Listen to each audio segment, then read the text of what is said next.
तो चलिए आइए बच्चों, अब हम लोग थोड़ा इक्विवेलेंट वेट के सेकंड लेक्चर को कंटिन्यू कर रहे हैं। और इस सेकंड लेक्चर में हम लोग इक्विवेलेंट वेट एसिड का, इक्विवेलेंट वेट बेस का और इक्विवेलेंट वेट साल्ट का समझने की कोशिश करेंगे कि ये होता क्या है।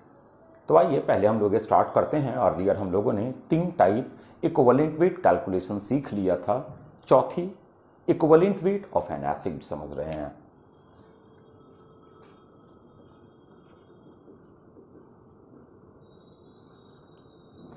आइए पहली बात एसिड के रिगार्डिंग सुनिएगा। एक गिवन मॉलिक्यूलर फॉर्मूला जो एसिड का है, उसके पास कितने रिप्लेसेबल हाइड्रोजन प्रेजेंट हैं। एक गिवन मॉलिक्यूलर फॉर्मूला जो एसिड का है, उस गिवन मॉलिक्यूलर फॉर्मूला के पास कितने रिप्लेसेबल हाइड्रोजन है। जितना total number of replaceable hydrogen होता है वह उस एसिड का इन फैक्टर कहलाता है। और equivalent weight of an acid is equal to होता है molar mass of that acid divided by n factor. हम जरा अपनी बातों को कुछ एग्जाम्पल से यहां बताना समझा रहे हैं, समझिएगा। तो आइए हम लोग पहले देखते हैं एसिड में HCl। हम लोग एसिड में देखते हैं HNO3। अब यहां अगर देखिएगा तो इसके पास सिर्फ एक रिप्लेसेबल हाइड्रोजन है, तो इसका जो इन फैक्टर होगा वो 1 होगा। हम क्या बोले हैं एसिड के लिए इन फैक्टर, वो जरा हम इन फैक्टर एसिड का डिफाइन कर रहे हैं, जरा बातों को सुनिएगा कि 1 मोल एसिड हैज, या 1 मोल एसिड नहीं, total number of replaceable hydrogen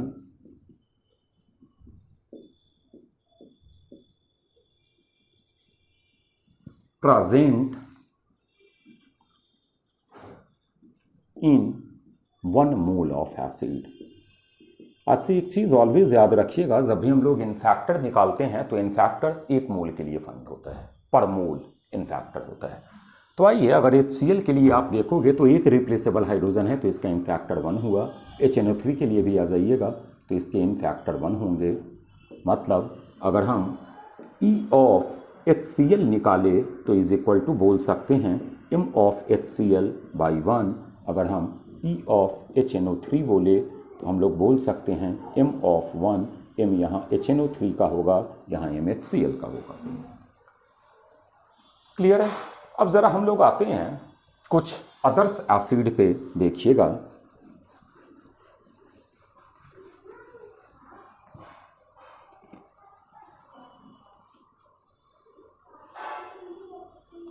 oxo acid में बताया हुआ है H3PO4। देखिए इसके पास जो रिप्लेसेबल हाइड्रोजन है वो 1 है, 2 है, 3 है। तो इसका जो इन फैक्टर होगा वो 1 भी हो सकता है, 2 भी हो सकता है, 3 भी हो सकता है। अब ये 1, 2 या 3 कैसे डिसाइड होगा?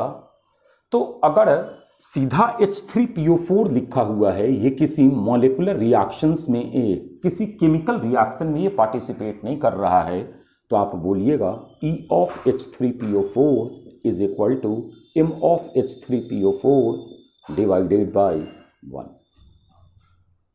सॉरी 3। लेकिन हम केमिकल रिएक्शन के बिहाफ पर दे रहे हैं H3PO4 प्लस NaOH। हमने प्रोडक्ट बना लिया Na3PO4 प्लस H2O। कोई बैलेंस करने की ज़रूरत नहीं है, हमें इसका इक्विवेलेंट वेट निकालना है। तो equivalent weight of H3PO4 is equal to, अब इससे इसको आप कंपेयर करो तो आप पाओगे कि इसने अपने, इसका एक कॉरेस्पॉन्डिंग साल्ट है, इसने अपने तीनों हाइड्रोजन को रिप्लेस किया है, तो M/3 हो जाएगा MH3PO4 का। हम सेकेंड एग्जाम्पल ले रहे हैं, ज़रा देखिएगा केयरफुली। हमने ले लिया H3PO4 प्लस NaOH हम बना रहे हैं Na2HPO4 प्लस H2O। अब आपको लग गया होगा कि ये चीज सर बना होगा, 2 Na है और एक H है ही, मतलब इसने अपने मात्र 2 हाइड्रोजन को रिप्लेस किया होगा। इसका मतलब है कि यहाँ पर E of H3PO4 is equal to sir हम लोगों का m/2 आया होगा।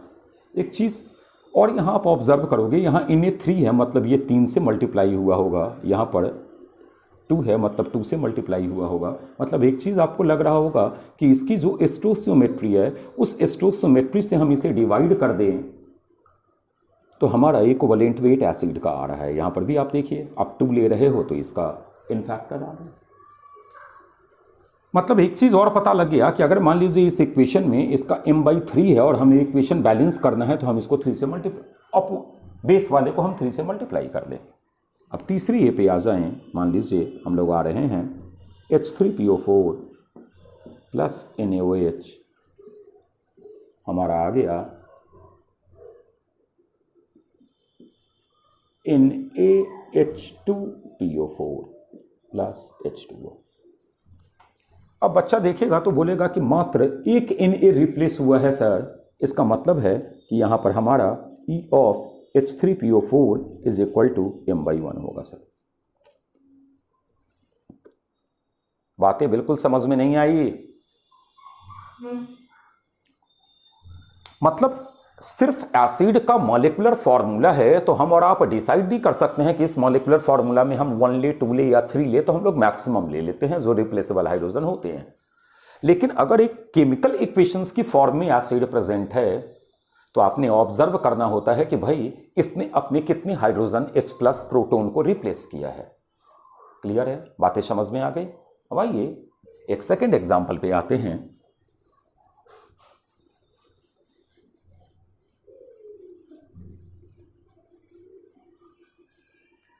एक सेकेंड एग्जाम्पल पे आ रहे हैं, जैसे हम लोग ले लिए P double bond O, OH, OH और H, मतलब H3PO3। अब ये तो आप कंफर्म हो, कि इसका मैक्सिमम इन फैक्टर 2 जाएगा, मतलब E of H3PO3 is equal to हमारा m/2 होगा।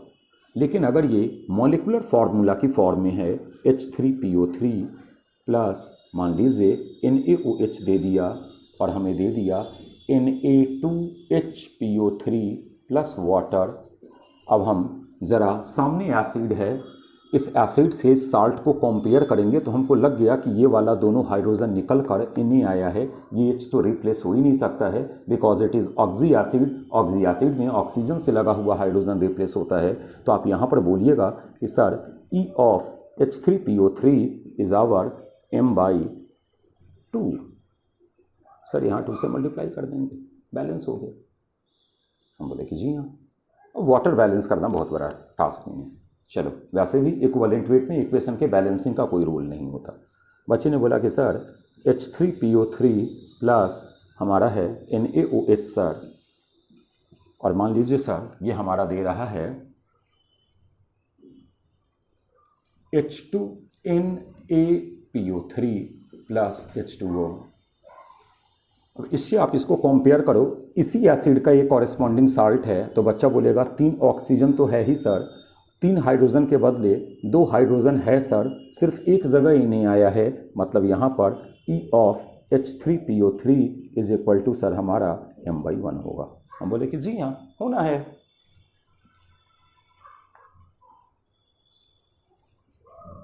हटाएं, हम ले लिए मान लीजिए ऑक्जेलिक एसिड,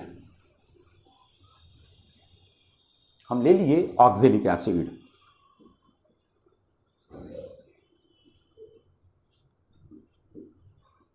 दो रिप्लेसेबल हाइड्रोजन है, ये एज इट इज पड़ा हुआ है, तो E of oxalic acid is equal to M of oxalic acid divided by 2। लेकिन हमारा है, ये हमारा होता है C2, फिर आ जाइए O4 माने H2O4, C2H2O4 ये हमारा सर मान लीजिए NaOH के साथ रिएक्ट हो रहा है सर, और इसने सर बना लिया C2O4Na2 प्लस H2O। अब बच्चा बोलेगा कि इससे अगर हम सर इसको कंपेयर करें तो 1 2 3 4 चारों ऑक्सीजन है, H की जगह Na आ गया है, और दोनों हाइड्रोजन रिप्लेस होके Na आया है। मतलब यहाँ sir E of oxalic acid is equal to our हो जाएगा सर m/2। लेकिन मान लीजिए इसी से हम NaOH रिएक्ट करवा के साल्ट ये बना रहे होते,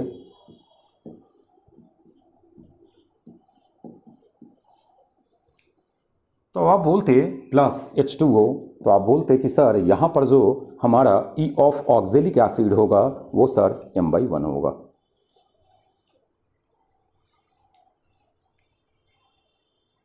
क्लियर है? बातें समझ में आ गई? कोई दिक्कत नहीं? ऐसे ही मान लीजिए हमारा H2SO4 है,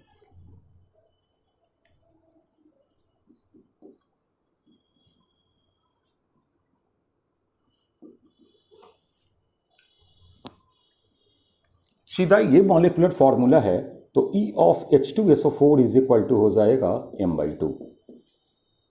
लेकिन हमारा इस फॉर्मेट पर है H2SO4 प्लस NaOH, मान लीजिए प्रोडक्ट बना रहा है Na2SO4 प्लस H2O, तो आप बोलिएगा कि sir E of H2SO4 is equal to m/2 हो जाएगा सर। लेकिन इसी को अगर सर आप ये बनाते NaHSO4 प्लस H2O सर, तो कन्फर्म हो जाता सर कि इसने ये वाला जो साल्ट दिया है वो मात्र एक NaH हट करके Na आया है, मतलब रिप्लेस्ड सिर्फ एक हुआ है। क्लियर? मतलब केमिकल इक्वेशंस में आप देख रहे हो कि कितने हाइड्रोजन रिप्लेस हुए। ओवरऑल हर जगह आप यही देख रहे हो कि जब वो केमिकल एसिड में साल्ट प्रेजेंट है तो उसने एक्चुअल कितने हाइड्रोजन को रिप्लेस कर लिया है, प्रोटॉन को रिप्लेस कर लिया है। जबकि सीधा अगर गिवन मॉलिक्यूलर फॉर्मूला है तो आप देखते हो कि भाई इसके पास कितने प्रेजेंट है रिप्लेसेबल हाइड्रोजन। ये लिटरेचर को समझिए, सीधा मॉलिक्यूलर फॉर्मूला है H3PO4 का, तो उसके पास 3 रिप्लेसेबल हाइड्रोजन है, तो आपने कहा m/3। लेकिन H3PO4 अगर एक गिवन इक्वेशंस की फॉर्म में है तो आपको केयरफुली ऑब्जर्व करना है कि उससे जो साल्ट बना है उस साल्ट की फॉर्मेशन में इस गिवन एसिड ने एक्चुअल कितने अपने हाइड्रोजन को रिप्लेस किया, और जितना हाइड्रोजन को उसने रिप्लेस किया है वही उसका इन फैक्टर हो गया। इन फैक्टर ऑलवेज एक मोल के लिए फाइंड आउट किया जाता है। उम्मीद करें यहां तक की बातें समझ में आ गई। तो अब बच्चा बोलेगा कि सर इस वाले में इसने अपने दोनों हाइड्रोजन को रिप्लेस कर दिया है, जबकि इस वाले में मात्र इसने एक हाइड्रोजन को रिप्लेस किया है, तो इसके लिए जो सर हमारा इक्विवेलेंट वेट ऑफ H2SO4 होगा वो सर हम लोगों का m/1 आएगा। क्लियर है? बातें समझ में आ गई? अब एक हम लोग का होता है H3BO3 ऑर्थोबोरिक एसिड। पता होगा कि ये एक्चुअली प्रोटॉन डोनर एसिड नहीं होता, ये हमारा सॉल्वेंट का OH माइनस एक्सेप्टर होता है H3BO3। जब आप वाटर में डालते हो, इसको हम लोग ऐसे भी लिख सकते हैं BOH होल थ्राइस, तो ये एक्चुअली वाटर का OH माइनस लेकर BOH होल 4 माइनस बनाता है। अब देखिए इसके एक मोल ने वाटर का एक OH माइनस को एक्सेप्ट किया है, इसके एक मोल ने वाटर से 1 OH माइनस को एक्सेप्ट किया है, तो जितने OH माइनस को इसने पर मोल एक्सेप्ट किया है वही इसका इन फैक्टर हुआ, तो E of H3BO3 is equal to m/1 होता है। क्लियर है? कोई दिक्कत नहीं यहां तक में? अब हम लोग आते हैं बेस पर। पहली बात बोलते हैं कि number of replaceable OH minus. अगर इक्वेशन की फॉर्म पे है तो रिप्लेस्ड OH माइनस कितना किया है,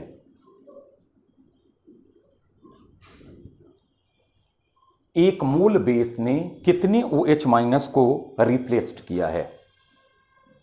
तीसरा,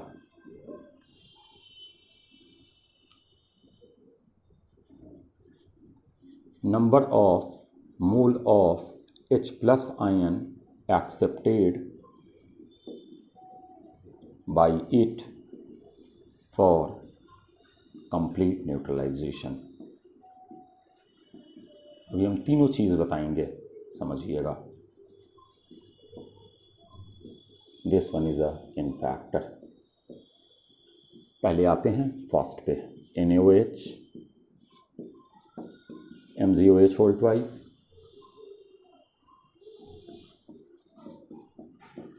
AlOH होल थ्राइस। यहाँ का इन फैक्टर आ जाइएगा तो M1 होगा, मतलब equivalent weight is equal to M/1।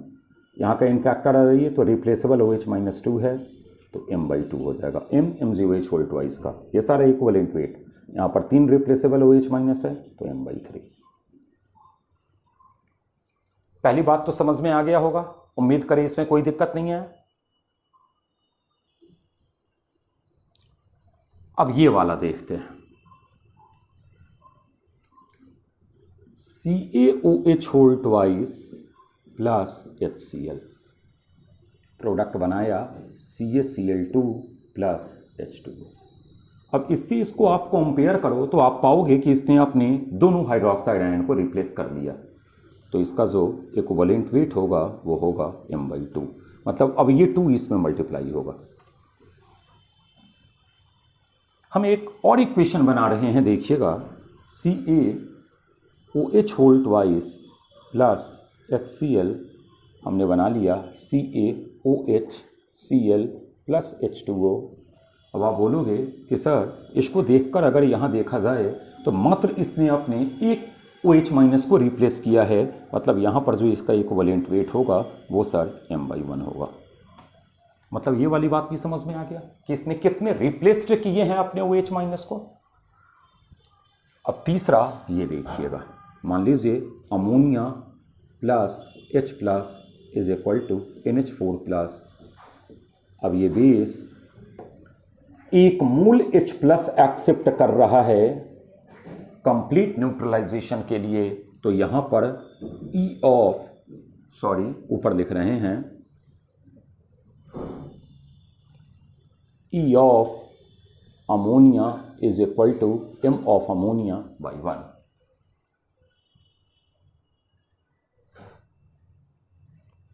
Clear? यहां तक की बात भाई समझ में आ गया। अभी हम लोग एक छोटी सी बात आपको बता रहे हैं, प्रूफ आगे देंगे, अभी फिलहाल उसे मानकर चलना है कि एसिड बेस कंप्लीट न्यूट्रलाइजेशन में, एसिड बेस कंप्लीट न्यूट्रलाइजेशन में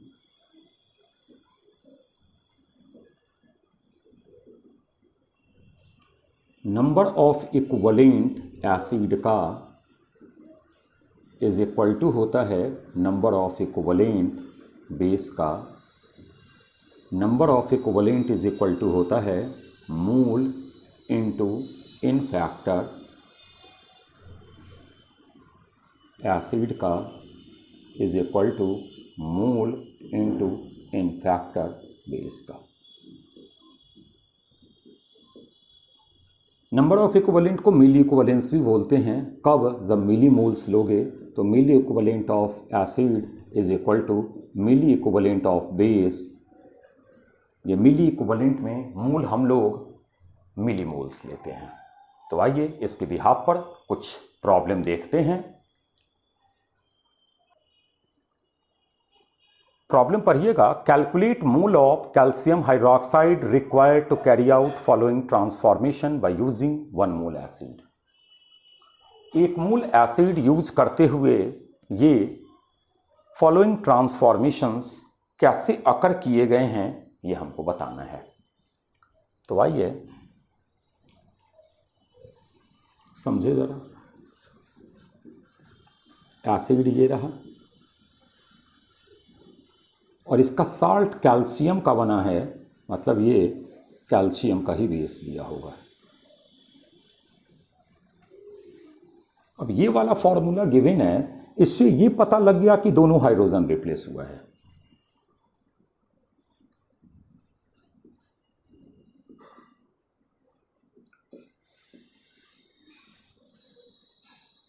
मतलब इसने अपने दोनों हाइड्रोजन को रिप्लेस किया, और इसी साल्ट को आप इस बेस से भी कंपेयर करो तो आपको लग गया कि इसने अपने दोनों हाइड्रोक्साइड आयन को भी रिप्लेस किया।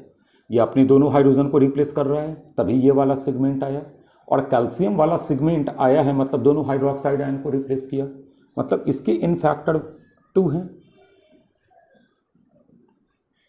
और इसका भी इन फैक्टर 2 है।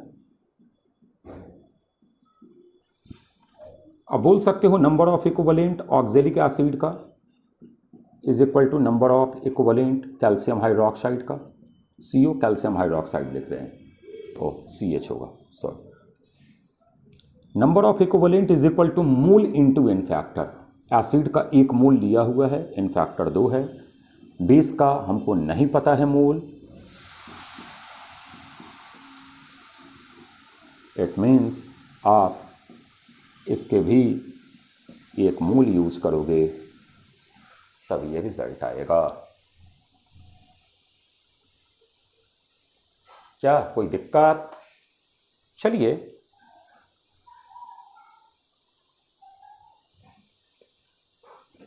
सेकेंड प्रॉब्लम पे आते हैं। सेकेंड प्रॉब्लम पे आ रहे हैं। H3PO4 into CaHPO4।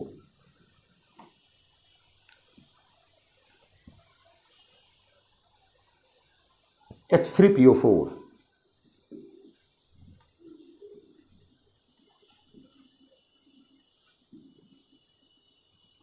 कैल्शियम का ये है, इसका मतलब है कि कैल्शियम हाइड्रोक्साइड ही लिया होगा।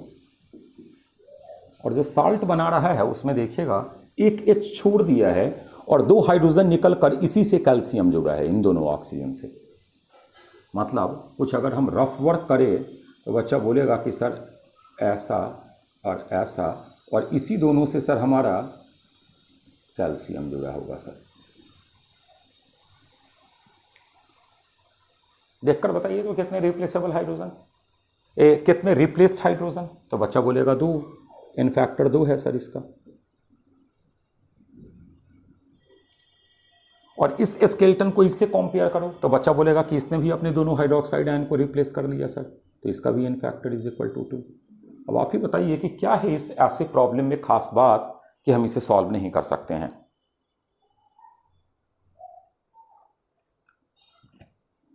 लास्ट प्रॉब्लम देख ले। दिया NH4Cl इंटू अमोनिया।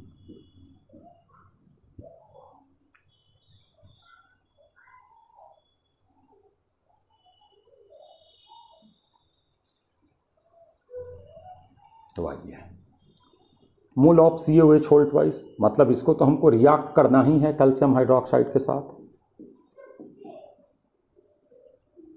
ये अगर बेस है तो हमको इसको एसिड की तरह ट्रीट करना होगा। क्या कोई दिक्कत? पढ़े होइएगा। CaCl2 plus ammonia plus water. चलिए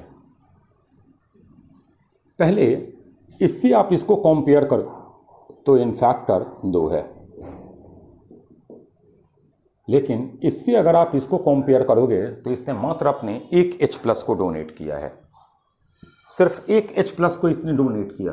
ये Cl- तो बाहर हमारा साल्ट की फॉर्म में है, मतलब इसके साथ जो लगा हुआ है वो NH4 है। Cl- अमोनिया के साथ ये होता है ना हमारा, नहीं तुम लोग तो स्ट्रक्चर भी बेटा इतना जल्दी भूल जाते हो। तो ये वाला स्केलेटन एक ही हाइड्रोजन को रिप्लेस किया है ना, Cl- से क्या लेना देना है हमारा, तो इसका इन फैक्टर 1 हुआ और इसका इन फैक्टर हमारा 2 हुआ। अब आप इसका अगर मिली इक्विवेलेंट लगाओगे तो 1 × 1 इज इक्वल टू, इसका अगर लगाओगे तो 1 × 2 x × 2, क्योंकि इसका तो x निकालना ही है, मूल कितना होगा। तो आप बोलोगे 1 बराबर 2x, this implies x is equal to 1/2, मतलब 0.5 मूल की रिक्वायरमेंट होगी। उम्मीद करें यहाँ तक की बात समझ में आ गई। मतलब एक एसिड का और एक बेस का इन फैक्टर कैसे निकालते हैं ये समझ गए। चलिए अगले लेक्चर में साल्ट के इन फैक्टर के बारे में डिस्कस करेंगे कि कैसे हम लोग साल्ट का इन फैक्टर फाइंड आउट करते हैं। चलो ओके, थैंक यू।